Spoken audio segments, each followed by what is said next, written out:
Anu Mbak Ida, mampir ah. Hai. Semayan ki. Ah Mbak Ida, iki omahmu tuh Mbak. Omah apa hotel Mbak? Ya Allah, tingkat loro dhuwure nganti sak langit Mbak. Ele Mbak Dia. Iki lo mau omah biasa.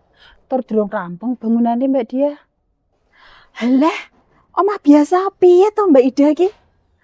Omahmu ki lho nek ning daerah kene to Mbak, durung tau Mbak. Durung ana sing omah sing sak adeke tingkat loro ngene ki Mbak. Yo pengen rada amba wae Mbak Dia. Ben anak-anakku ki penak.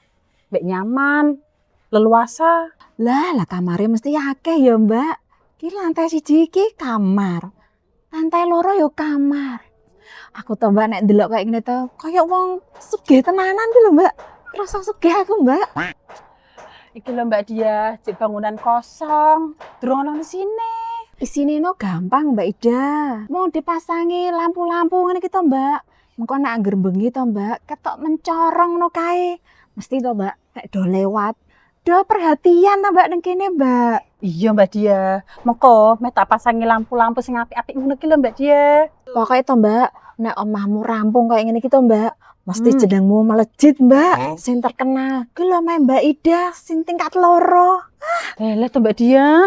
Aja berlebihan ngono. Isin aku. Ning ya bener Mbak Ida.